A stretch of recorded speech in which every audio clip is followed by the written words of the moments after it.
மீனா பூ கட்டுறவங்களுக்கான தேர்தலில் வேட்புமனு தாக்கல் பண்ணுறதுக்காக போகிறாங்க. இந்த சிந்தாமணி அந்த முத்து மீனாவும் எப்போவுமே இடைஞ்சலா தான் இருக்கிறாங்க.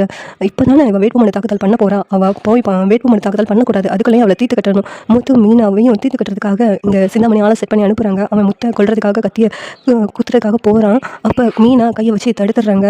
மீனா கையில் காயப்பட்டதுனால முத்து மீனா என்னாச்சு அப்படின்னு சொல்லிட்டு மீனாவை பார்த்துட்டு இருக்காங்க. அந்த கேப்பில் குத்த வந்தவன் அங்கேருந்து எஸ்கேப் ஆகி ஓடி போயிடுறான். ஒன்றும் இல்லைங்க, சின்ன காயம் தான் அப்படின்னு சொல்லிட்டு மீனா சொல்கிறாங்க. முத்து இருந்துட்டு இதெல்லாம் சிந்தாமணியோட வேலையாக தான் இருக்கும்.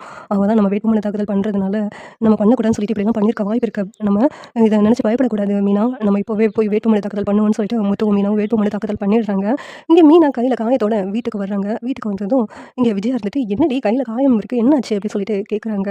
உடனேவும் இங்கே ரவி இருந்துக்கிட்டு அது என்னன்னு தெரியுமாம்மா, முத்துவை கூட்டத்தில் ஒருத்தவன் குத்த வந்தாம்மா, அதை அண்ணி தடுக்கிறேன்னு சொல்லிட்டு கையை விட்டுட்டாங்க. அதனால தான் அண்ணி கையில் காயமாயிடுச்சு அப்படி சொன்னதும் உடனே விஜயா முத்து மேலே பாசப்போமா, உனக்கு ஒன்றும் இல்லைடா, உனக்கு ஒன்றும் இல்லைல்ல அப்படி சொல்லிட்டு முத்துவோட கண்ணத்தை பிடிச்சி ஒன்றும் இல்லைன்னு சொல்லிட்டு ரொம்ப அக்கறையாக முத்துக்கிட்ட பேசுகிறாங்க. இதெல்லாம் பார்த்துட்டு முத்து வந்து எமோஷனலாக இருக்கிறாங்க. இங்கே மீனாவுக்கும் ரொம்ப சந்தோஷமாக இருக்குது.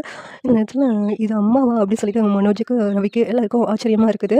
இந்த நேரத்தில் மீனா இருந்துக்கிட்டு அதான் சொன்னேன், இந்த தேர்தலெல்லாம் வேண்டாம் வேண்டாம்னு சொல்லிட்டு கேட்டிங்களா, இப்போ பாரு என்ன ஆச்சுன்னு சொல்லிட்டு உன் கையிலையும் காயமாயிருக்கு, இப்போ முத்துக்கும் உயிர் பழிச்சிட்டு வந்திருக்கான் அப்படின்னு சொல்லிட்டு விஜயா வந்து ஆதங்கத்தோட பேசுகிறாங்க. இதெல்லாம் கேட்டுட்டு முத்துக்கு ரொம்ப சந்தோஷமாக இருக்குது. அம்மா நம்ம மேலே அக்கறைப்பட்டு பேசுகிறாங்க அப்படின்ட்டு. இதெல்லாம் அந்த சிந்தாமணியோட வேலையாக தான் இருக்கும் அப்படின்னு ரவி சொல்கிறாங்க. உடனேவும் விஜயா இருந்துக்கிட்டு சிந்தாமணி இப்படிலாம் பண்ணியிருக்க மாட்டாங்கடா அப்படின்னு சொல்லிட்டு சிந்தாமணி மேலே நம்பிக்கை சொல்கிறாங்க. இல்லைம்மா, அவங்க தான் அவங்க தேர்தலில் ஜெயிக்கணும்னு சொல்லிட்டு இப்படிலாம் பண்ணியிருக்கணும், அதான் உங்கள் மூலமாக அந்த எலெக்ஷன் நிற்கக்கூடாதுன்னு சொல்லி பேசி பார்த்துருப்பாங்க, ஆனால் அது நடக்கலை, அதனால தான் இப்படிலாம் பண்ணியிருக்கணும் அப்படின்னு சொல்லிட்டு இங்கே ரவி சொல்லிக்கிட்டு இருக்காங்க. உடனே முத்து விஜயா ரொம்ப நம்ம மேலே அக்கறையாக பேசுனதை நினச்சி அப்படியே உறைஞ்சி போய் நின்றுட்டு இருக்காங்க. அவங்க மட்டும் இதை பண்ணியிருக்கட்டும், அவங்கள நான் சும்மாவே விட மாட்டேன் அப்படின்னு சொல்லிட்டு விஜயா கோவத்தோட இருக்கிறாங்க. இந்த சீரியல் எப்படி நல்லா இருக்கும் நீங்கள் நினைக்கிறீங்கன்னு கமெண்ட் பண்ணுங்கள். இந்த வீடியோ லைக் பண்ணுங்கள், ஷேர் பண்ணுங்கள், சப்ஸ்கிரைப் பண்ணுங்கள். தேங்க்யூ.